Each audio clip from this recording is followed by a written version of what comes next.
cómo se digiere, ¿cierto? O sea, cuando estamos hablando de analítica, suele quedar en el aire qué es lo que podemos hacer con esto, ¿cierto? Y sobre todo, si nosotros estamos pensando como en nuestras organizaciones implementar modelos de este tipo, cómo arrancaríamos o cómo tendría que estar conformado un equipo eh, para que tenga como estos fines, ¿cierto? Y ya al final quiero compartir con ustedes dos ejemplos que he vivido pues como de primera mano y que siento que de pronto pueden hacer sentido y se enmarcan muy bien dentro de lo que podríamos hacer como desde todo el tema de vigilancia tecnológica y estratégica con un poco de este tema de analítica de datos. Listo. Entonces, como les mencionaba Katia, yo soy Ana Isabel Rúa, soy ingeniera biomédica de la Universidad de IA, finalizando actualmente pues como mis estudios de maestría en TIC, en la línea pues de énfasis en ciencia de datos de la Universidad de UPB. Actualmente me desempeño como líder de analítica de inteligencia artificial en AROS y pues como CEO o como Chief Data Officer en conexión incremental, ¿cierto? Ahí les dejo pues como mi correo, igual si necesitan algo o puntualizar en algún tema específico que abordemos durante este espacio, los chicos pues como de la red fácilmente les pueden compartir mi información de contacto, ¿listo? Entonces, bueno, a mí me gusta mucho arrancar estas charlas diciendo que probablemente no estamos haciendo nada nuevo, ¿cierto? Digamos que desde tiempos muy antiguos, el hombre siempre ha tenido como esa incertidumbre o ese deseo de conocer el futuro, ¿cierto? Como de mitigar ese riesgo que yace en una toma de decisión. Y si nos remitimos pues como a los mayas, incluso la antigua Grecia, siempre existían estas figuras de el oráculo a las que acudían tratando de encontrar respuestas a las cosas como cotidianas y a lo que les pasaba en el día a día, como bueno, va a llover, o va a ser un buen año para mis cosechas, o es el momento de embarcarme para invadir X territorio, ¿no es cierto? No es algo del todo nuevo. O sea, el ser humano, por naturaleza, siempre tiene esa aversión al riesgo y quiere equivocarse lo menos posible, ¿cierto? Entonces, desde que alguien le diga con X probabilidad de certeza que tu decisión va a ser la correcta, pues digamos que eso ayuda a que uno la tome de una manera más fácil, ¿cierto? Y si bien, digamos que los medios han cambiado, las cosas no son como tan visibles como uno las puede llegar a imaginar. Casi que nuestro oráculo hoy en día se conoce como Big Data, ¿cierto? Watson, Machine Learning, Deep Learning, etcétera, etcétera. Solo que las preguntas han cambiado un poquito, ¿cierto? Las preguntas que nosotros ahora nos podemos hacer pueden estar un poco más tendientes hacia cómo puedo optimizar mis procesos, cómo hago o cuál puede ser la mejor ruta para llegar del punto A al punto B, cómo me ahorro el tráfico, cómo hago para evitar pues como esos trancones tan miedosos, ¿cierto? Entonces digamos que es algo que nosotros de manera muy natural venimos haciendo a lo largo de toda nuestra existencia y probablemente lo vamos a seguir realizando de esta manera, ¿cierto? ¿Qué sucede? Que como les decía, ahora los medios han cambiado, ¿cierto? Y si hablamos como en general de este tema de Big Data, nos enfrentamos a una industria que actualmente está valorada en 100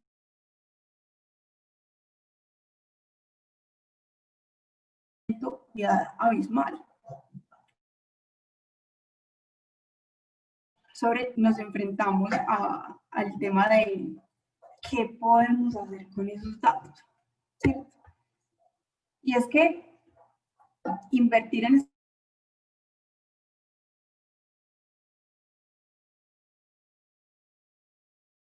estas tecnologías estamos inmersos en un ecosistema como el nuestro, en el que se de innovación suele cambiar mucho como el artefacto, ¿cierto? Hace unos años entonces nos decían que el No Plus Ultra iba a ser todo el tema de cloud computing, ¿cierto? Entonces ya todos empezamos a migrar a la nube. Ahora después ya el tema no es cloud computing, sino yo qué hago con todos esos datos tan gigantes que tengo. Entonces surgen nuevos términos como el Big Data, como el Machine Learning, como el Deep Learning, como las redes neuronales. Y uno se pierde en la conversación, ¿cierto? Y se pierde porque no queda muy claro qué es lo que efectivamente puedo hacer con esas tecnologías que yo estoy habilitando en mis compañías, ¿cierto? Y por eso es que cuando yo me embarco en esto, aplicarlo es una tarea supremamente difícil. Y uno escucha, así como nos pasaba como con ese tema de innovación, que era un término como tan repetitivo y de que ya las personas estaban cansadas hasta la coronilla que les hablaran. Pero uno escucha personas muy desilusionadas de eso, porque entonces dicen, como vea, yo me monté en eso, yo invertí una gran cantidad de dinero y mis colaboradores hoy en día no toman mejores decisiones, ¿cierto? No estoy viendo un retorno a mis inversiones, no estoy percibiendo esa utilidad que yace detrás de esa gran inversión en la que me embarqué, ¿cierto? Y es que en el mundo el 73% de esos proyectos no resultan ser rentables. Y generalmente se van a la basura, incluso pues como actualmente nosotros en Arus estamos trabajando en la consolidación de esa metodología de innovación. Y si bien nosotros tenemos un área o diferentes áreas consolidadas, nosotros tenemos todo el tema de cloud por un lado, tenemos todo el tema de TIP, pues, que es como transformación inteligente de procesos, donde hablamos de robótica y hablamos de automatizaciones, de BPMs, y de otra parte, el mundo de la analítica resulta ser complejo, ¿cierto? ¿Cómo tenemos que armar el paquetico para que efectivamente empecemos a percibir esas utilidades en, en nuestros, pues, como en nuestro margen, ¿cierto? Entonces, aquí hay una pregunta muy importante y es, ¿cuántos datos hay en el mundo? ¿Cierto? ¿Cuántos de esos datos verdaderamente estamos aprovechando? Pero no solo eso, sino cómo estamos analizando esa data. O sea, si uno se mete a buscar estadísticas, te dicen que aproximadamente el 80% de los datos que se generan están siendo desaprovechados. O sea, no estamos haciendo nada con ellos. Y igual es una cantidad pues, abismal.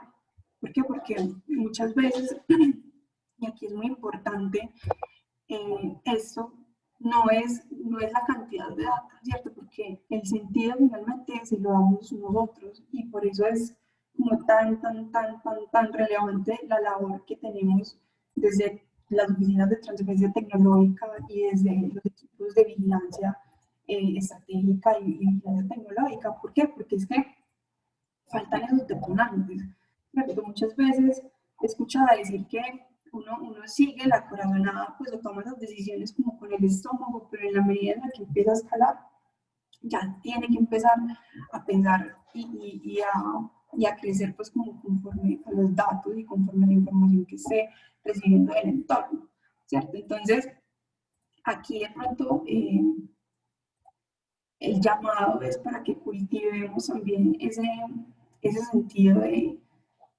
pensamiento crítico y estratégico, ¿cierto? Porque los datos nos pueden decir muchas cosas, pero nosotros somos quienes finalmente les estamos dando el sentido, ¿cierto? Quienes nos estamos organizando para que signifiquen algo, para que nos sean de utilidad, ¿cierto? Entonces yo creo que cuando uno piensa de esa manera, de que enfrentar a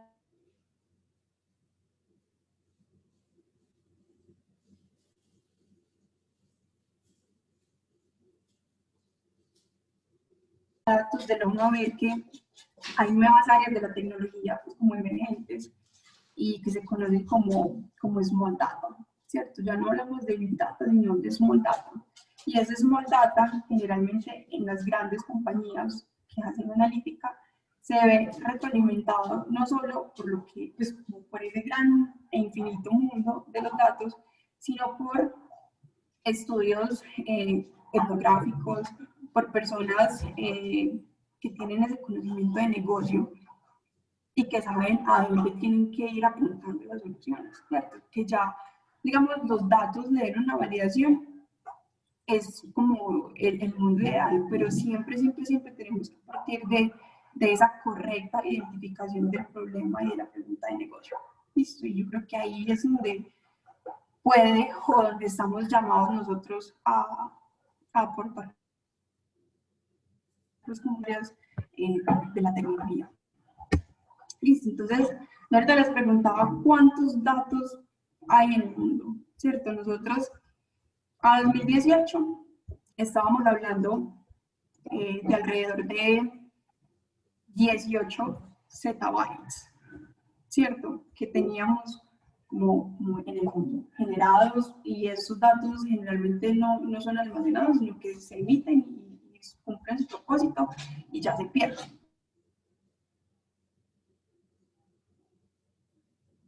¿Cierto? 2025 vamos a estar hablando de alrededor de 175 zettabytes de información. Y solamente como para que nos hagamos una idea, si nosotros tuviéramos que descargar esa cantidad de información, pues como con la velocidad actual que tenemos de Internet, estaríamos hablando de que nos demoraríamos alrededor de 180 años para poder terminar de hacer esa descarga, ¿cierto? Y aún si utilizáramos como todas las personas que hay en el mundo actualmente para que inicien esa descarga, nos demoraríamos 81 días, ¿cierto? Entonces, es muchísimo, es una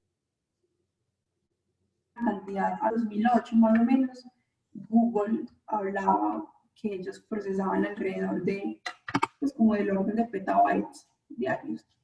Y esto incrementa en razón de 1024. Entonces, un megabyte son 1024 kilobytes, un gigabyte son 1024 megabytes y así sucesivamente. Entonces, pues solo como para que hacernos una idea del margen o de esa gran volumetría a la que nos estamos enfrentando. Pero nuevamente, no es con lo que yo tengo en este momento. Ahí es donde está el verdadero reto. Cómo también empezamos a hacer renuncias, porque pues, constantemente nos embarcamos bueno, ¿y yo qué oportunidad voy a tomar? ¿Cierto? Yo tengo datos y cómo esto va a apalancar mi negocio, o cómo va a apalancar lo que mi quehacer diario. Y uno, ahí como le decían las mamás, el que mucho abarca, poco aprieta, hay que hacer renuncias y hay que saber qué de esa información es verdaderamente lo que necesito. ¿Listo? Entonces, si hablamos de por qué existe tanta cantidad de datos, tenemos que pensar que constantemente estamos emitiendo texto, ¿cierto? Lo que enviamos, los mensajes de texto,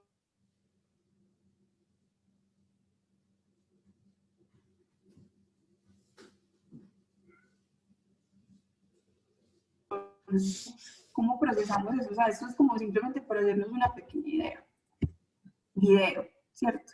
Entonces nosotros podemos hacer una segmentación de los tipos de datos en dos categorías, ¿cierto? La data que está estructurada, como la que les presento aquí en esta última imagen, que es como los datos tradicionales que encontramos de manera tabular. Transacciones, los ERPs, ¿cierto? Es información que nosotros fácilmente, pues, o digamos que ya estamos un poquito más habituados, ¿cierto? Pero cuando hablamos de este tipo de datos que presenta aquí en la capa superior, estamos hablando de data no estructurada, ¿cierto? de datos que nosotros tenemos que hacerles un preprocesamiento para que los computadores pues, y nuestros equipos puedan interpretarlos fácilmente. Entonces, es llevar esta información a unos y ceros, ¿cierto? A una representación matricial que un computador pueda fácilmente reconocer. Y, por ejemplo, en análisis de texto tendríamos la posibilidad de entender como ese análisis de sentimientos, ¿cierto? ¿Qué está diciendo la gente sobre mí en Twitter?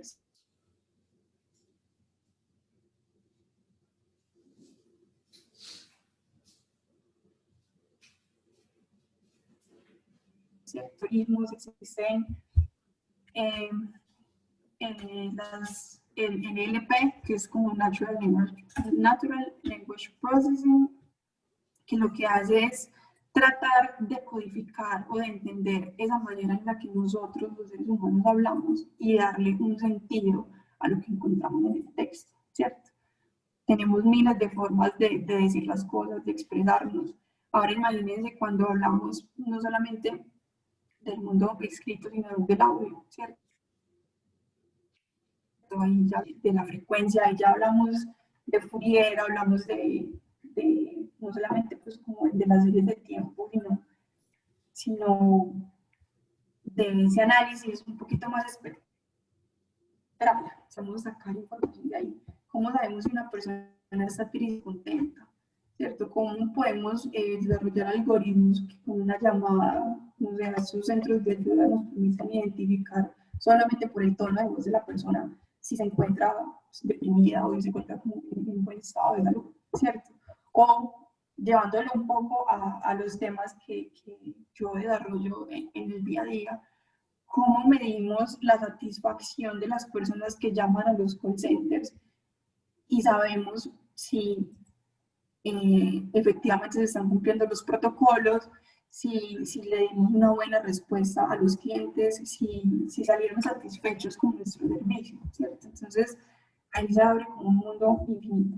O cómo dicen las cosas, en la detección, por ejemplo, de sarcasmo, que es uno de los grandes retos. Y ya todo eso combinado lo tenemos en el tema entonces, aquí las posibilidades son infinitas también de lo que podríamos llegar a hacer y es como el llamado también a que no perdamos esa, pues como esa curiosidad que nos caracteriza y sobre todo porque estamos como desde este lado de la academia, ¿cierto? ¿Cómo podemos también sacar eso y mirar en el sector productivo cómo nos retroalimentamos?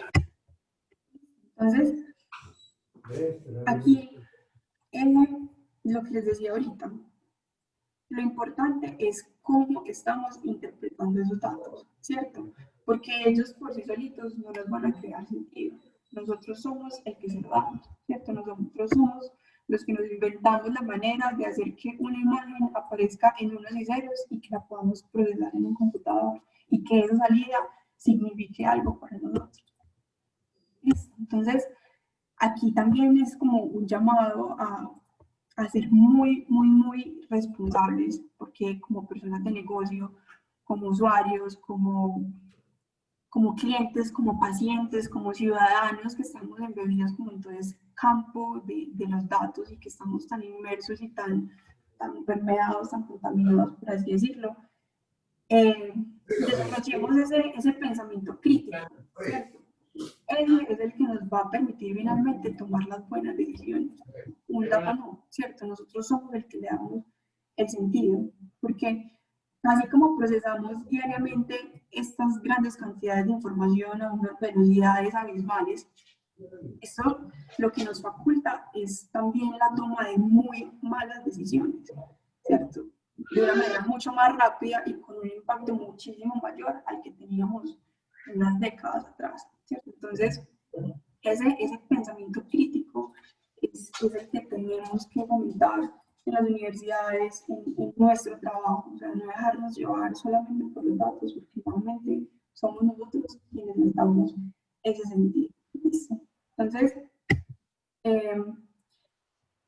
aquí es donde digo yo que vamos a empezar esa segunda etapa de la charla y en la que nosotros vamos a hablar un poco de cómo sabemos que necesitamos analítica, ¿cierto? Y de pronto cómo podríamos nosotros pensar en estructurar un equipo y de pronto con qué capacidades para estos fines, ¿cierto? Entonces, en Colombia son muy poquitas las personas que están preparadas efectivamente para este tipo de análisis, ¿cierto? Y eso lo he discutido mucho, porque si yo hoy voy y le digo a Colombia, como yo estoy seguro con una probabilidad del 85% que el día de mañana a tal hora sus servidores se le van a caer. ¿Cierto? Nosotros aquí no estamos muy habituados a esa cultura como de la prevención y muy seguramente vamos a ser de esos que dicen que uno a veces gana y a veces aprende, ¿cierto? Entonces, lo que va a pasar es que van a dejar que se caigan los servidores y ahí sí ya le van a hacer caso a mi predicción cuando yo les vuelva a hacer ese alertamiento, ¿cierto? ¿Por qué? Porque no le creemos todavía. Y ese no le creemos viene también de ese sesgo o esa falta todavía de confiabilidad en lo que pueden hacer los datos, ¿cierto? Y lo que yo les mencionaba antes de por qué entonces mis colaboradores no están tomando mejores decisiones. ¿Listo? Entonces, nosotros hablamos como de este ciclo de vida, generalmente partimos del análisis del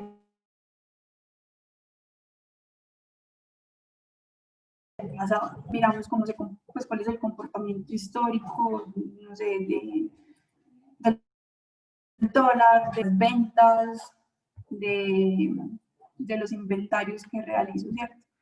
Cuando hablo de ese comportamiento histórico y yo empiezo a mirar qué he hecho con mis datos y cómo se han comportado, yo me estoy moviendo en el mundo de la inteligencia de negocios, ¿cierto? Del BI, de la reportería. Hago uso de herramientas como Power BI, como ClickView, como Tableau. Y lo que hago es pues, como, ok, yo me comporté de esta manera en el pasado, entonces en el futuro probablemente con un 10% de incertidumbre, este va a ser el resultado y hago pues como una regresioncita o algo de estadística básica que me permita a mí pues como proyectar o prospectar unos cuantos meses, ¿cierto? Pero cuando yo ya me voy a que tengo como correctamente implementado un sistema del análisis del pasado y con base en esa información histórica estoy tratando o estoy empezando a pensar en la toma de decisiones en el que podría pasar, yo ya me estoy moviendo hacia el análisis predictivo, ¿cierto? ¿Cómo va a ser el tráfico? ¿Cuál puede ser la mejor ruta para yo poder llegar del punto A al punto B?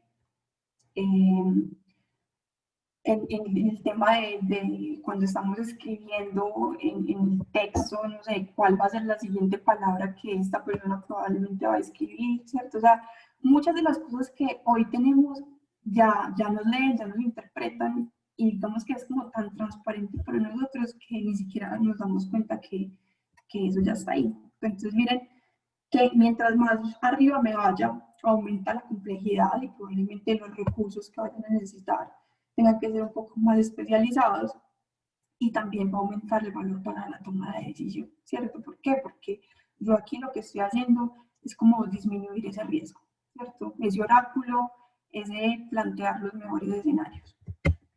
¿Listo? Entonces, en el tema de ciencia de datos,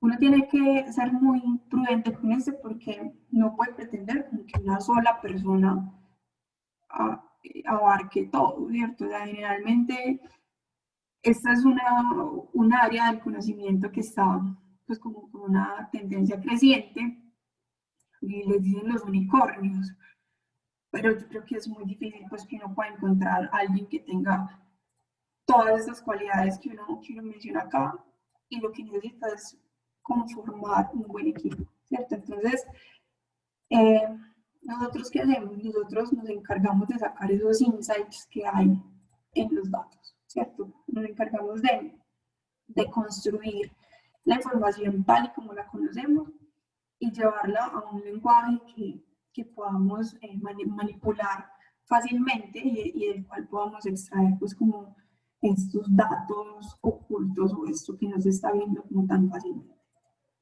Entonces, es una persona que tiene habilidades de programación, ¿cierto? Eso es súper importante. Obviamente uno en Excel puede hacer como unos acercamientos, pero, pero tenemos que saber que si nos vamos a meter en este campo de analítica, esta es una de las principales habilidades que tenemos que empezar a cultivar, ¿cierto? Exploración de datos, soluciones creativas. Es alguien que es curioso, que no le importa que le den muchos dolores de cabeza, ¿cierto? Tiene que tener un conocimiento fuerte en matemática y estadística, y acá yo sí soy súper creyente en que esas ciencias básicas, ese conocimiento que muchas veces en la universidad nos dan y no sabemos para qué, es lo que nos hace unos excelentes profesionales, ¿cierto? Entonces, todo el tema de estadística, todo el tema de álgebra lineal, todo el tema de ecuaciones diferenciales, de series de tiempo, de Fourier, de análisis espectral, es a lo que nos vamos a enfrentar cuando empecemos a asumir retos de analítica y ciencia de datos, ¿cierto? Y es alguien que es curioso y que siempre está con la vista puesta en el negocio, ¿cierto? Porque finalmente lo que salga de acá tiene que tener un impacto inmediato en esa toma de decisión. ¿Listo? Por ahí dicen como que un científico de datos es una persona que sabe más de estadística que un programador o un ingeniero de software y que sabe más de programación que cualquier estadista, ¿cierto? Es como un híbrido, es alguien curioso y muy autodidacta, ¿cierto? Y como les menciono, muy pegados del tema de programación. Uno se encarga generalmente de hacer el preprocesamiento de los datos, ¿cierto? De organizarlos, de filtrarlos, de limpiarlos, que es como la etapa más importante, explorarlos y finalmente pues como a partir de esa información que uno empieza a encontrar, la modelación de esos datos, ¿cierto? De hacer que esas herramientas no se queden acá, sino que potencien muchas otras áreas del negocio. Y siempre tiene que estar acompañado de un equipo de trabajo. O sea, si uno va a hacer una inversión de estas, sabe que es costosa, ¿cierto? Que necesita personal especializado y lo más importante es que una sola persona no va a poder hacer esto. O si lo va a hacer, pues ya ahí sí, pues como la triple restricción. Tenemos tiempo, tenemos dinero y tenemos como el recurso. Entonces, estos equipos de trabajo generalmente están conformados por un líder de ciencia de datos, ¿cierto? Son científicos, necesitamos también los analistas, que muchas veces son quienes hacen ese acercamiento inicial a los datos y hacen esas limpiezas para que luego sean procesadas en esta etapa del trabajo. Los arquitectos son supremamente importantes porque más allá de la generación de estos modelos, nosotros tenemos que ir pensando también en la implementación, ¿cierto? ¿Cómo va a quedar el servicio expuesto al cliente? ¿Cierto? Y entonces, ¿en qué arquitectura, qué servidores? Si va a ser con un API, si se va a consultar en un front, ¿cómo voy a entregar la información a las personas al final del ejercicio, ¿cierto? Y los ingenieros de datos son sumamente importantes porque ellos son los que se encargan de hacer como la data disponible para que sea consumida por estas otras personas, ¿cierto? Ellos se encargan de jalarla mediante ETLs, de irse a pegar a los ERPs, de irse a pegar a las fuentes de datos y crear ambientes especiales para que cuando uno tenga que entrar a hacer algún análisis, los datos siempre estén listos, ¿cierto? Entonces, por eso es tan importante tener un equipo interdisciplinario. O sea, una sola persona no vale ciencia de datos, no vale analítica, necesita un muy buen equipo si lo estamos pensando pues como con un ánimo productivo o de negocio. Listo. Y aquí también les quería presentar un poco la metodología de trabajo que generalmente se sigue cuando uno diseña estos procesos de analítica. Listo. Cuando hablamos de analítica, tenemos el CRISP-DM, que es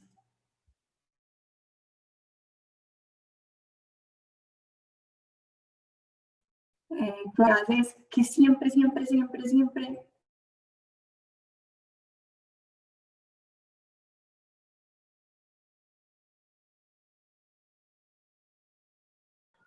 Dos clases. yo voy a cerrar y al cual voy a tratar de dar respuesta. Entonces, es algo iterativo al que uno siempre va a volver, pero de aquí parte todo. O sea, si nosotros no tenemos claro para dónde vamos, muy difícilmente vamos a tener claro el cómo vamos a llegar allá. ¿Listo? Entonces, una vez uno tiene más o menos claro esta parte, arranca con el entendimiento. ¿Cierto? ¿Qué tipo pues de comportamiento siguen? Si es normal, si, pues dependiendo del tipo de datos también al que nos vayamos enfrentando, ¿cierto? Luego sigue la parte probablemente más importante, porque aquí en este pedacito se le va a uno casi que el 80% del tiempo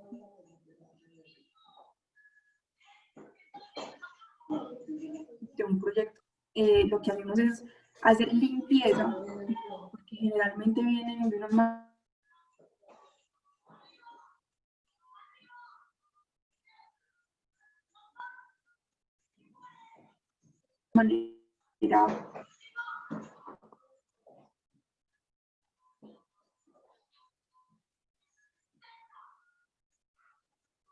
Yo me llamo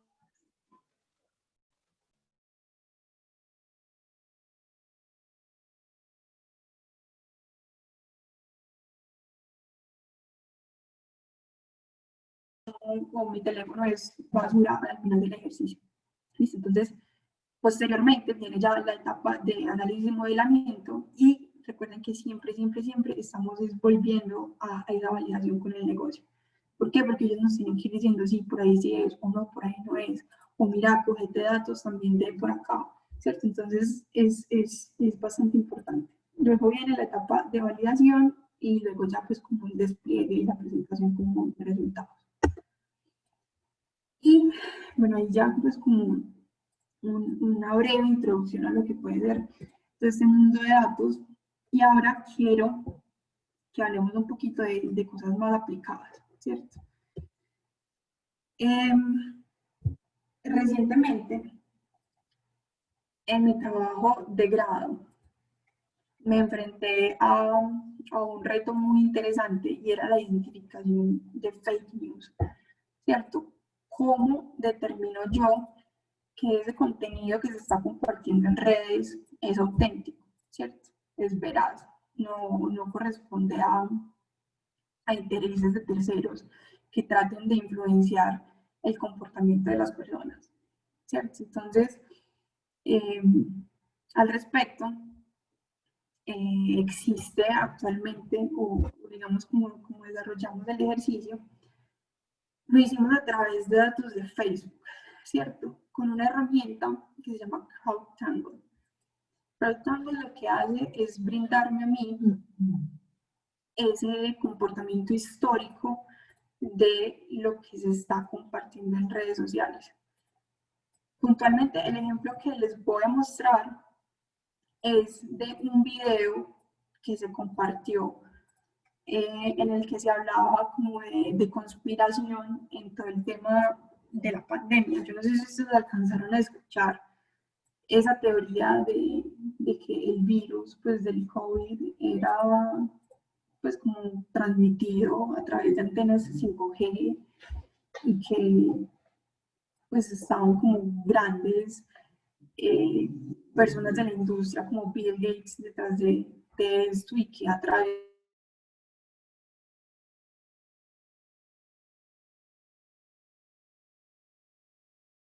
la realizó con información obtenida del 3 al 10 de marzo, ¿cierto?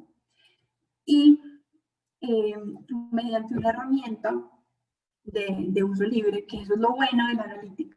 O sea, aquí casi que todo es open source, ¿cierto? Uno, casi que todo se lo puede encontrar arriba, lo que uno se le ocurra ya va a encontrar respuestas. Es muy rico porque es mucho de saber cómo implemento, ¿cierto? Y de saber cómo articulo, cómo lo llevo yo para que sea algo funcional. Listo, entonces, eh, a través de una herramienta que se conoce como CoreNet, nosotros, pues digamos que es muy difícil poder determinar si el contenido de una noticia es verdadera o no, ¿cierto? Porque finalmente tendría uno que tener pues como esa versión única de la verdad para decir de ahí para abajo que no corresponde con ello, ¿cierto? Entonces, aparte de este tipo de historias, generalmente se valen de, de influenciadores, de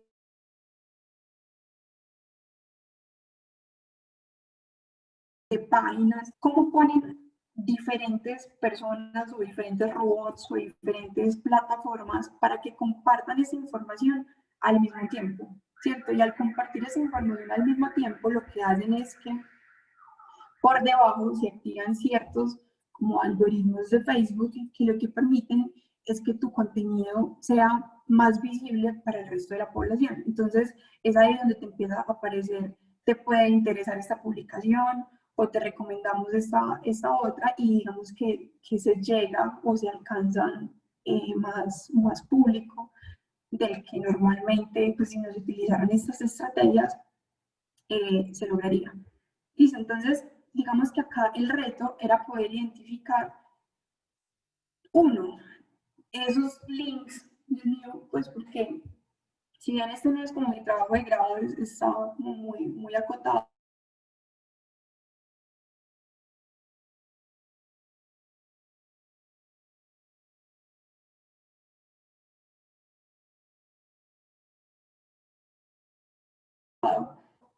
inauténtico de fuentes de noticias del canal Telesur en Venezuela, ¿cierto? Que digamos que de manera a priori, como les decía, se había identificado que ellos compartían como noticias falsas y lo único que queríamos era mediante esta validación de datos identificar si eso era verdad o no. Listo, pero en este caso puntual es casi que lo mismo, solo que con un video de pandemia, ¿cierto? Y de conspiración. Entonces aquí el reto era, uno, identificar todos esos links que compartieron contenido de este tipo, o sea, que compartieron ese video, que apuntaban a YouTube, que apuntaban a diferentes fuentes, a blogs, a diferentes formas de comunicación, ¿cierto? E identificar el tiempo con el que fueron compartidos, ¿cierto? O sea, cuánto tiempo se demora entre compartir y compartir. E incluso identificar quiénes simplemente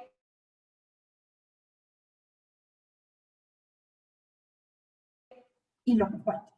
Pues como las mamás que le mandan cosas por WhatsApp y simplemente empiezan a diseminar esa información sin importarles si el contenido es verdadero o no. Listo, lo único que hacemos con esto es como generar más incertidumbre y más desasosiego en la población en momentos en los que verdaderamente necesitamos es mucha calma. Listo, entonces, al analizar este contenido, pudimos identificar, se pueden identificar este tipo de redes, ¿cierto?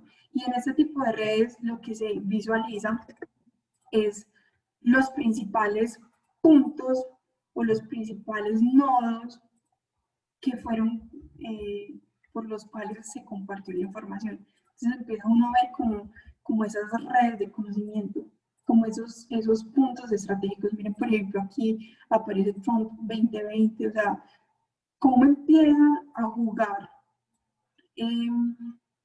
este tipo de comportamientos, por ejemplo,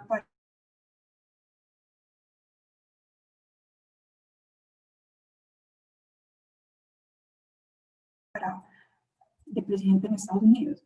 Y miren que las principales fuentes que compartían estos links son republicanos de California, Wisconsin Conservatives, o sea, son personas que quieren infundar miedo en la población y hacer que con esto salgan a tomar decisiones a la calle. ¿Listo? Y haciendo como un poquito doble clic sobre el contenido de estas publicaciones, se pueden identificar algunos temas mediante, pues como les mencionaba, técnicas de procesamiento del lenguaje natural, como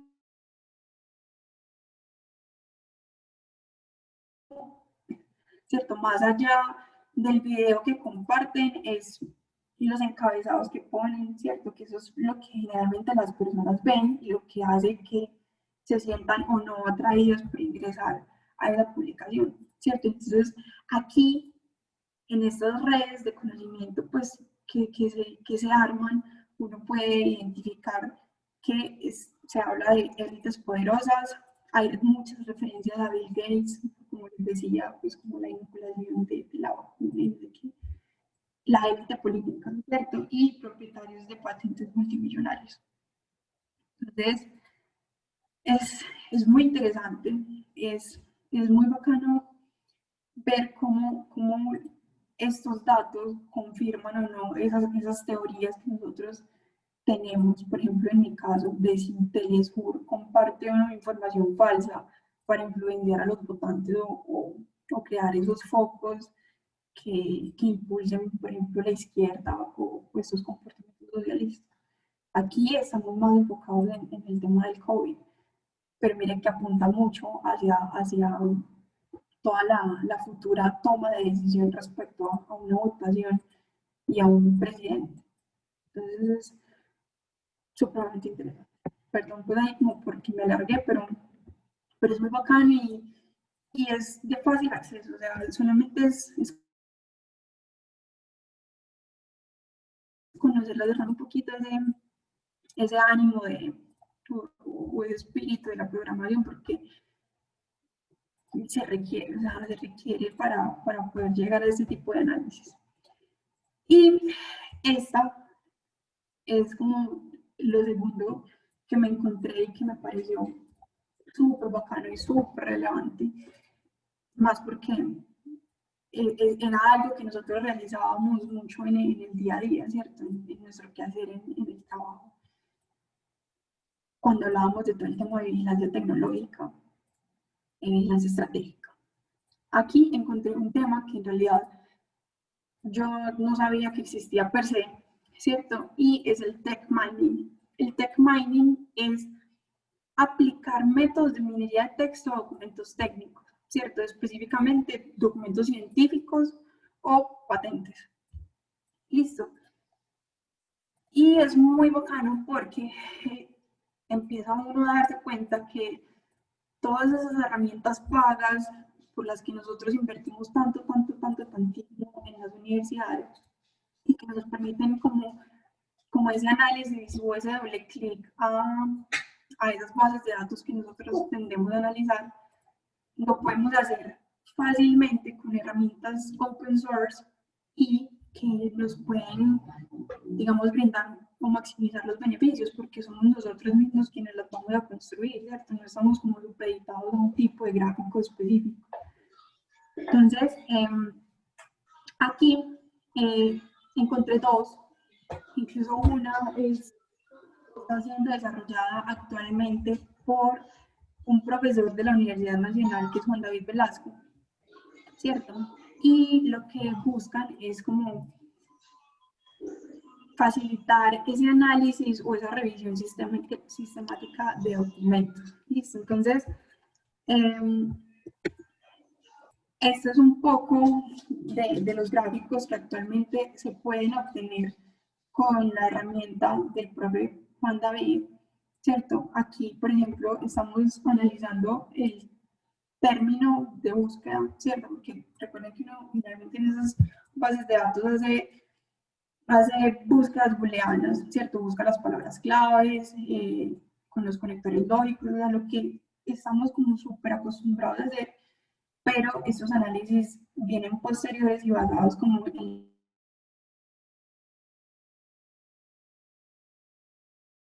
la metadata journal, a las referencias, al año de publicación, a las palabras claves, al abstract, ¿cierto? A todo esto que, digamos, podemos empezar a analizar de una manera un poco más como estructurada y no entrando como documento por documento, leyendo, sino que eso de pronto puede facilitar mucho y acotar nuestro scope para que ahí sí entremos como a hacer ese proceso de la revisión manual. Listo, entonces acá yo les voy a mostrar un poquito sobre BiblioShiny, que es una herramienta open source también, construida en R, ¿cierto? Y esta de acá, que es TechMiner, es como tal la librería que se está desarrollando, en la que se viene trabajando en la Universidad Nacional.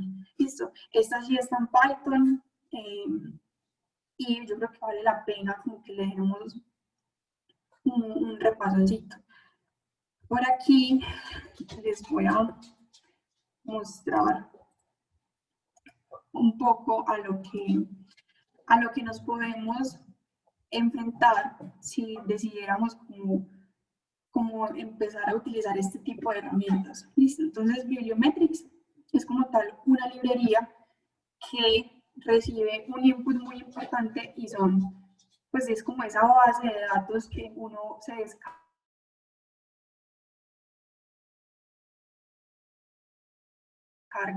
Web of Science, ¿cierto? En donde yo voy y hago mi búsqueda habitual, ¿cierto? Yo tengo claras cuáles son mis palabras claves, que quiero documentos en inglés solamente, publicados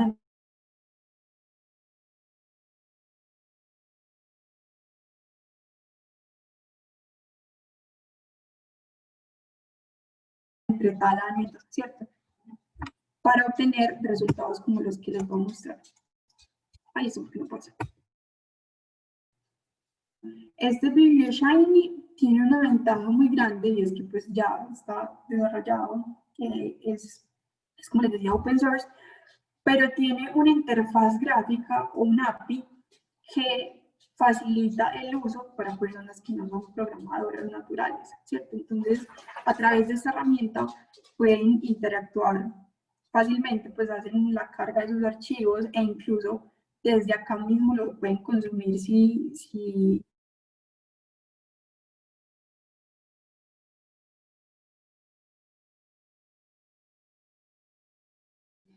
pues en el ejemplo que se ilustra aquí, lo van a hacer directamente desde Web of Science. Incluso estaba leyendo que Web of Science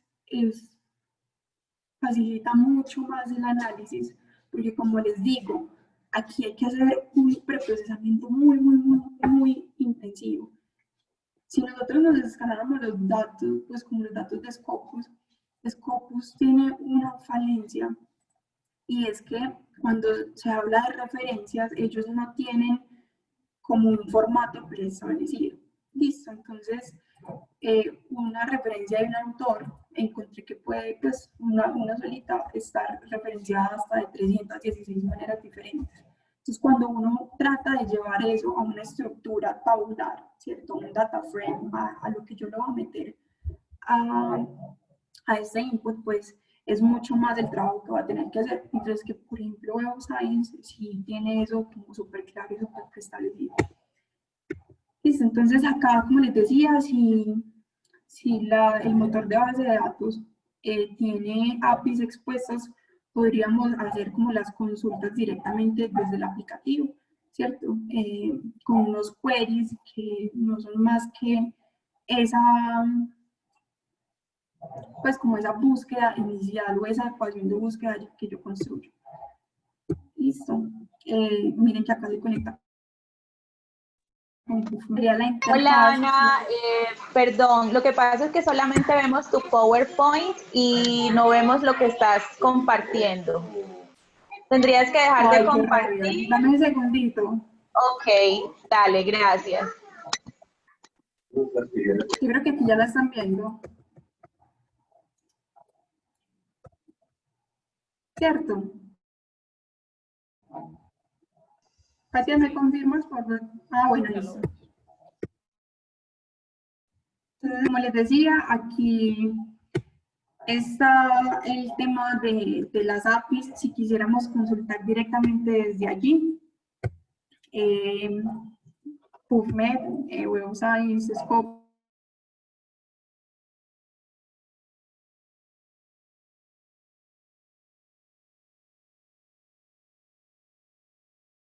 diferentes.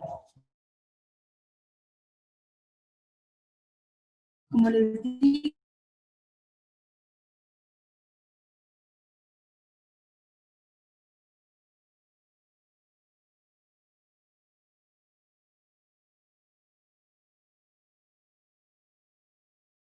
no estoy segura, pues solamente tendríamos que tener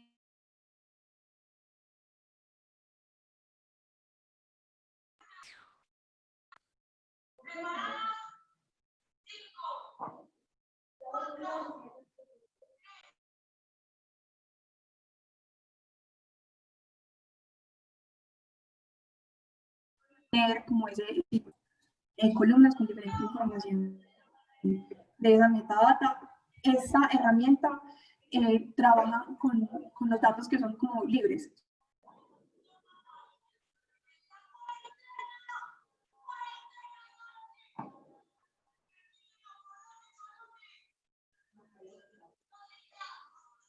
¿Cierto? Con a todo el contenido del paper, sino la metadata que es como gratis. ¿Listo? Entonces miren que este es el tipo de gráficos.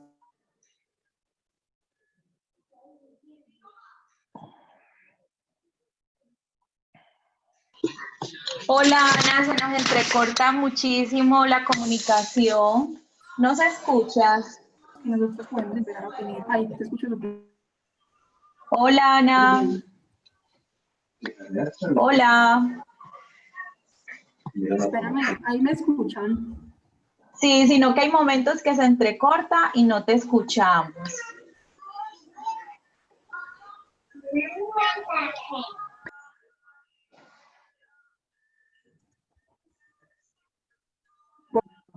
Es que el internet está como inestable. Pero bueno, yo les comparto esta información en la bibliografía donde ustedes pueden como tener mayor acceso. Incluso aquí con esta librería uno puede tener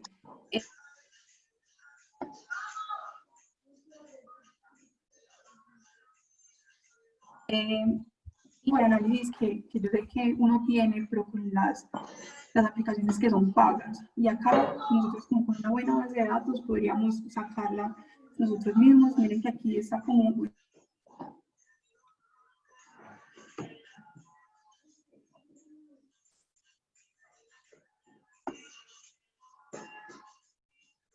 este flujo en el que tenemos muy acotado a nuestro quehacer diario, ¿cierto? Entonces miren que analítica podemos hacer, solo depende pues como el nivel de desarrollo que le queramos dar. Miren, aquí están las publicaciones por año y estos,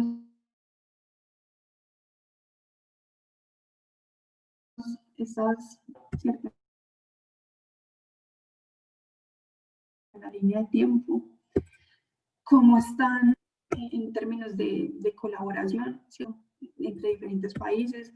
Podemos armar redes de conocimiento, redes de coautorías, de citaciones, ¿cierto?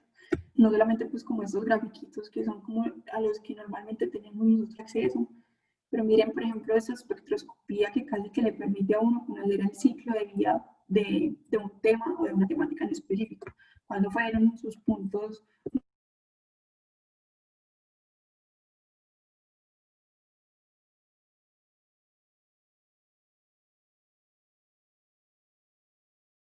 máximos de publicación, análisis como de palabras claves, pero no solo de palabras claves, sino que ella por debajo tiene algo de NLP, ¿cierto? y logra identificar esas palabras que no fueron definidas por el autor per se en el documento como keywords, pero que sí aparecen repetidamente en el abstract, en el sentido de lo que se trata o no esa publicación. ¿Listo?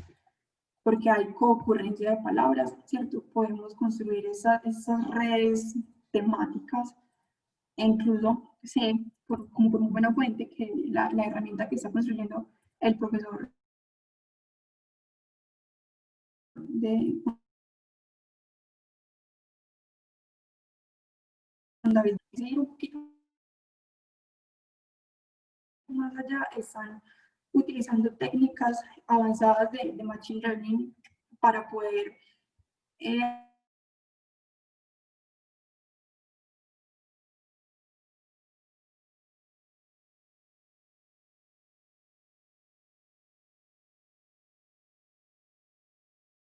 hacer un entendimiento del contexto, hacia el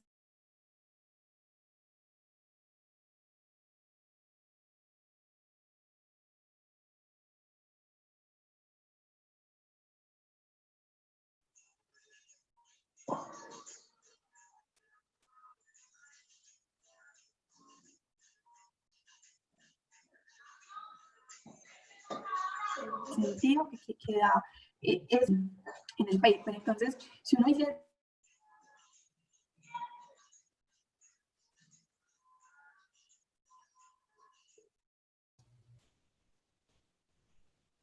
Ana, no estamos oyendo, no sé si tú me oyes. este gráfico, ¿cierto?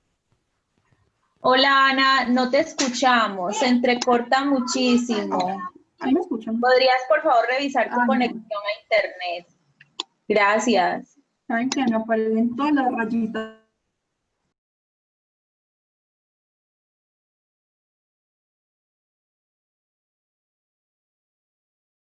completas.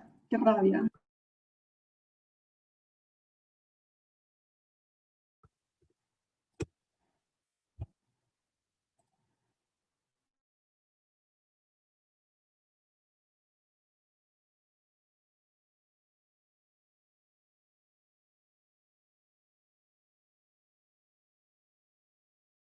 Hola, no.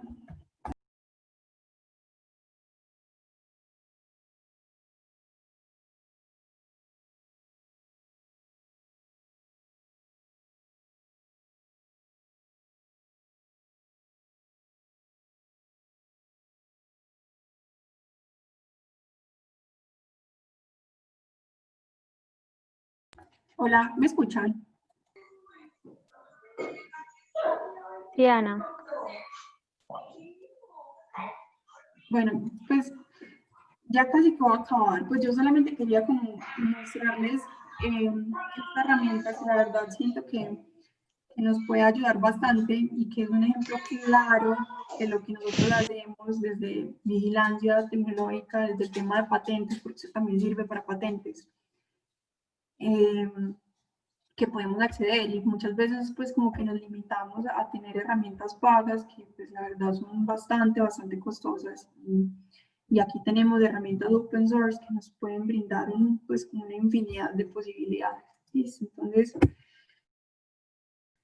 yo les voy a dejar toda esta bibliografía ahí como para que se la devoren. Esto, como les digo, o esta aplicación de BiblioShine, pues como un plus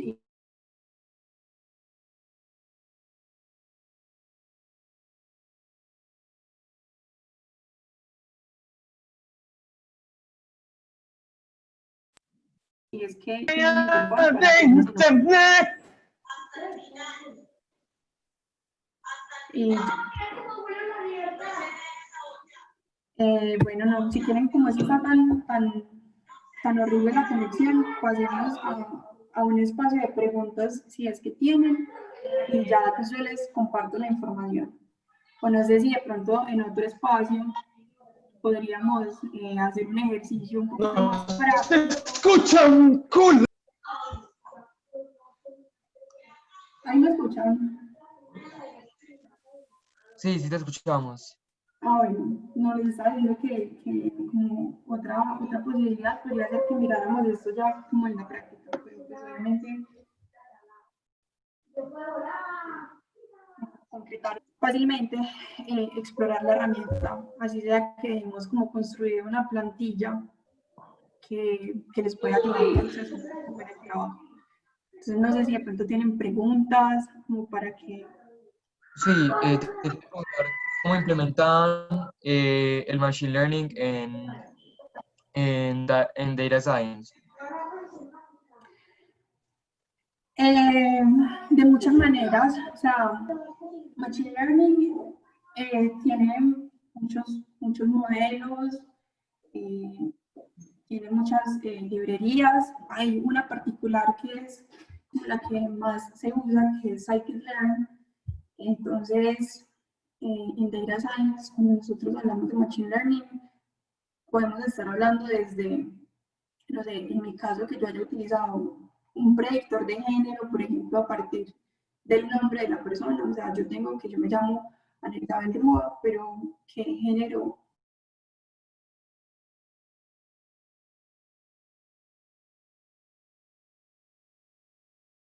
o qué sexo corresponde? Por ejemplo, con base en el transcribe o en la transcripción de ese audio, poder encontrar sentido en lo que se está comunicando, ¿cierto? Hacer resúmenes, no es que las posibilidades son infinitas. Hacer análisis de imágenes, por ejemplo, para hacer limpieza, para detectar objetos dentro de las cosas. La pregunta es súper amplia, o la respuesta más bien es súper amplia. Ok, gracias.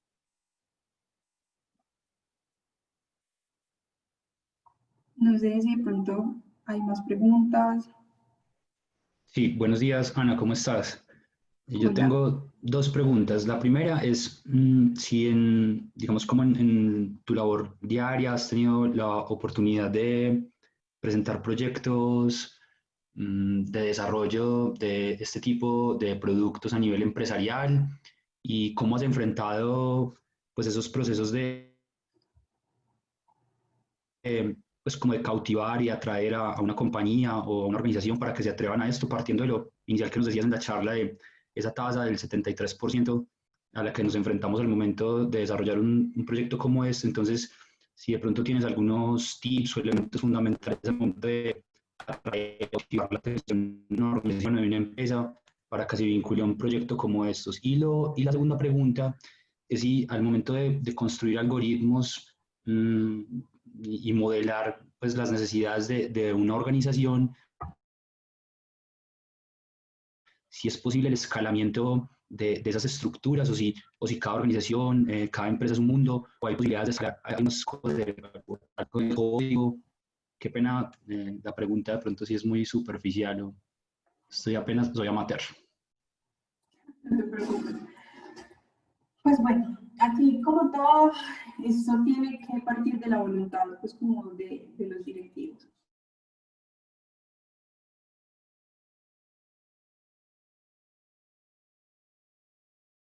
Cierto, yo creo que un tema de ingresos, creo que es muy importante saber dónde estamos parados, ¿cierto? Y ese dónde estamos parados son ese tipo de preguntas que pueden ser resueltas a través de los datos, ¿cierto? Nosotros siempre vamos a querer saber cómo funcionamos, o sea, si no nos medimos, no tenemos como la capacidad de poder mejorar. Entonces, eh, cuando nosotros hablamos de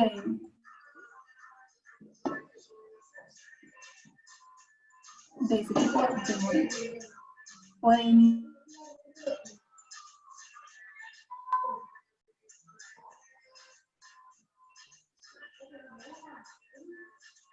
Silenciar a Hernán, muchas gracias.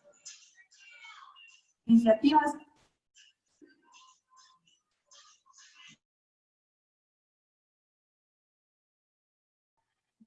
como comprar más adelante. Entonces, digo que esto sí es un tema muy que se desencadena top-down, ¿cierto? Tiene que partir de esa voluntad de los directivos y les decía, con una pregunta de negocio muy clara, o sea, yo para qué quiero hacer analítica. Por ejemplo, en mi caso, el área en el que yo trabajo pues es relativamente nueva. Nosotros llevamos pues el área como tal en funcionamiento alrededor de 2 años, ¿cierto? Y surgió porque, no sé si saben, pero Arus es quien centraliza como toda la información que tenemos de pila. O sea, cuando uno paga la seguridad social y cuando hace como todos los aportes, generalmente lo hace a través de una de estas plataformas. Entonces nosotros teníamos ese activo y pues la pregunta surgió como, bueno, ¿qué podemos hacer con esos datos? Listo. Entonces por ahí arrancamos. Pero al interior de la organización siempre o de estas organizaciones que son tan grandes, siempre va a haber cabida para mejora de procesos, para automatización. Aquí también el reto es cómo hace uno que no lo vean como Thanos, porque nos tocó un proyecto en el cual se desarrolló una automatización que hacía que las personas, mejor dicho, que hizo que se prescindiera en la compañía de alrededor de 15 puestos de trabajo porque lo realizaba este algoritmo, ¿cierto? Entonces, ahí se abre como otra discusión un poquito más tensa y es que en la medida en la que este tipo de cosas se implementan, que cada vez va a ser más y más y más, nosotros tenemos que ver es cómo generamos nuevas capacidades también en los colaboradores, porque no simplemente es decirles adiós, ¿cierto?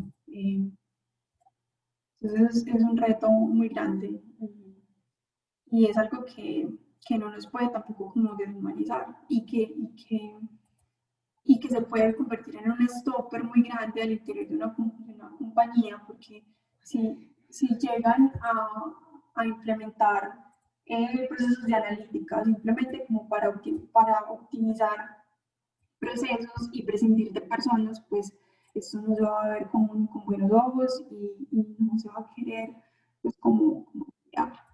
Entonces es interesante, es muy retador también.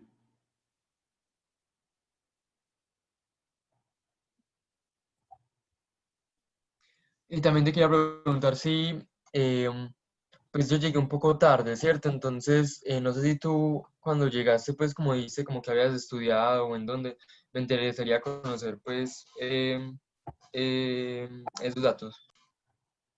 No, pues yo soy ingeniera biomédica de la escuela eh, y pues realicé también como una maestría en ciencia de datos en UPB. Pero pues yo digo, si uno quiere empezar con eso, hay muchísimas plataformas, pues está Udemy, están como todas estas grandes e-learning industries que nos pueden apalancar como el desarrollo de estas capacidades. O sea, yo creo que es más cuestión de tener la voluntad, porque te encuentras cursos de Python básicos, gratis, también encuentras cursos de introducción a Machine Learning y a todas estas herramientas. Entonces, yo creo que es fácil eh, adentrarse y barato, porque todo esto está a la mano. Ok, y si yo quiero estudiar, pues en mi caso, ingeniería mecatrónica en la EIA, ¿de qué me podría servir a mí la ciencia de la información? Pues que a mí me gusta mucho esa rama. La ciencia de la información. Pues de datos, qué pena, de data science, sí.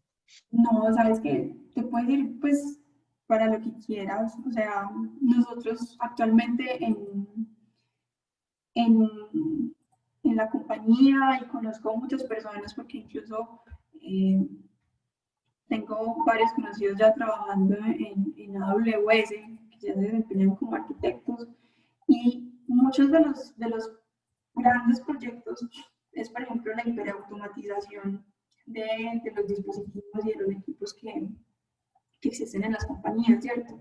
Y con base en eso, yo cómo puedo establecer modelos predictivos por ejemplo, mantenimiento, ¿cierto?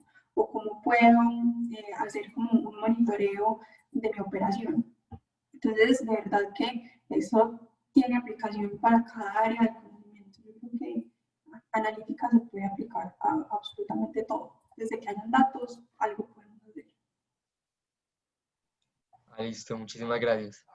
Vale.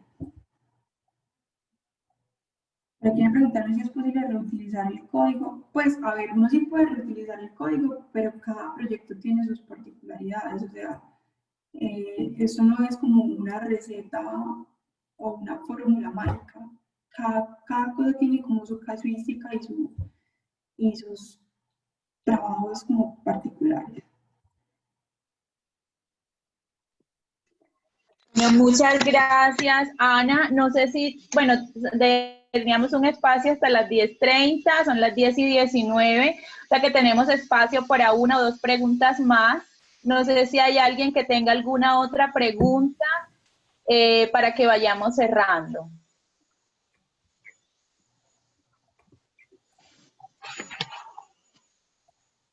Bueno, yo creo que ya no hay más preguntas. Ana, te queremos agradecer por tu tiempo, excelente temática, excelente abordaje. Yo creo que este es un tema que tenemos que seguir estudiando y explorando porque nos abre un mundo de oportunidades a la inteligencia competitiva, a la inteligencia estratégica. Entonces, mil gracias por, digamos, por apoyar a la red InRuta. Y bueno, esperamos seguir contando contigo para próximos espacios. Muchísimas gracias. No, claro que sí, con todo el gusto, cuando necesiten. Listo, y bueno, y gracias a todos por su asistencia. Muchísimas gracias y bueno, muy interesante y bueno, les estaremos compartiendo esta grabación. Ana, bueno, te pedimos autorización para grabar, entonces les estaremos compartiendo la grabación a todos los asistentes. Muchísimas gracias a todos y que tengan un muy feliz día. Chaito. Gracias. Gracias, Chao, hasta luego. Gracias, hasta luego. Chao.